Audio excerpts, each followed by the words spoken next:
Maliban sa mga negosyo, kabilang din sa mga umunlad na sektor sa Davao City, mula nang manalo sa eleksyon si President Rodrigo Duterte ay ang sektor ng turismo. Dahil na rin sa kasikatan ng ating bagong Pangulo, hindi na nakapagtataka nang dayuhin ng mga turista ang lungsod na ilang taon niyang pinaglingkuran. Kaya naman para mas mapalakas pa ito, isang Duterte Tour Package ang binubuo ngayon ng Department of Tourism Davao. Kung ano ang laman nito, alamin natin mula kay Sweden Velado.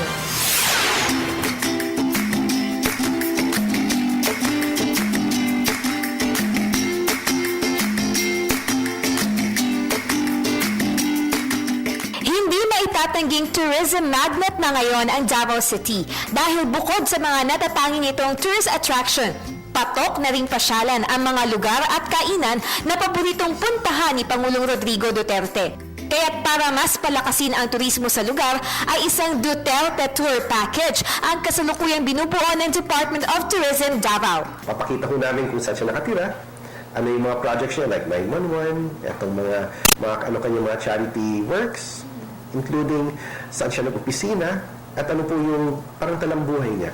Ilan sa mga lugar na nakasama sa tour package ang famous greenhouse ni Digong kung saan pwede mag-selfie sa kanyang life-size standee. Sa kanilang ancestral home naman kung saan lumaki si Digong, makikita ang mga larawan nilang mag-anak. Ang nakatatandang kapatid nitong si Eleanor o manang baby na ang namamahala rito. At aniya, patuloy pa ang ginagawang pag-aayos sa bahay para buksan ito sa publiko bilang museo. Kabilang din sa pinag-iisipang isama sa tour package ang pagpunta sa Sanas Original Kalabawan.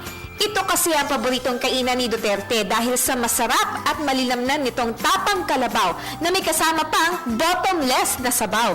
Pagmamayari ito ni Porfirio Sana Valles na naging malapit na kaibigan at mainit na taga-suporta na rin ng Pangulo. Si Mayor nag-bots and then sa bahay nila.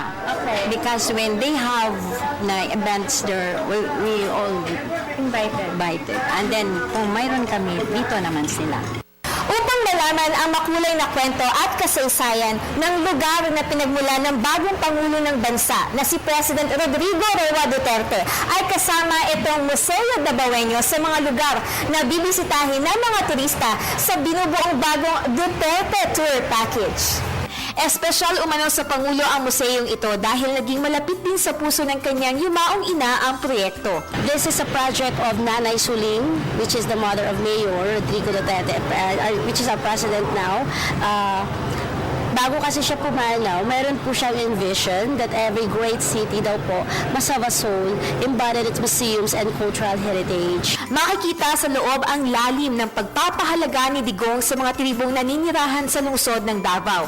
Mayroon silang kanya-kanyang deputy mayors para diretsong mag-report kay Duterte ng kanilang mga problema, hinaing at pangangailangan. Dito po sa loob ng gallery ay mababasa yung mga background ng 11 tribong naninirahan dito po sa lungsod ng Davao. Kagaya na lang po nito nga, Bagobo, Tagabawa. At alam niyo po ba na bawat tribo dito sa Davao City ay may kanya-kanyang deputy mayor at ang nag-assign po niyan ay walang iba kundi si dating Davao City Mayor at ngayon Philippine President Rodrigo Roa Duterte. Makikilala rin sa Museo Davaoenyo ang mga mahahalagang personalidad na nakapagbigay ng malaking ambag sa lungsod ng Davao.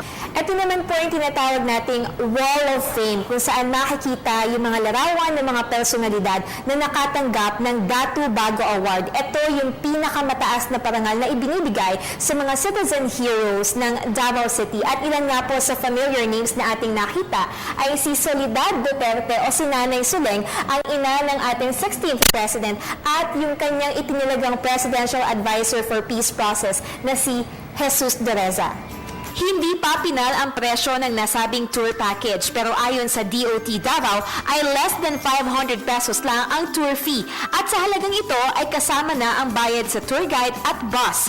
Sa susunod na buwan inaasahang i-offer na ang Duterte Tour Package sa lungsod. Para sa Telebisyon ng Bayan, ako si Sweden Velado, Davao City.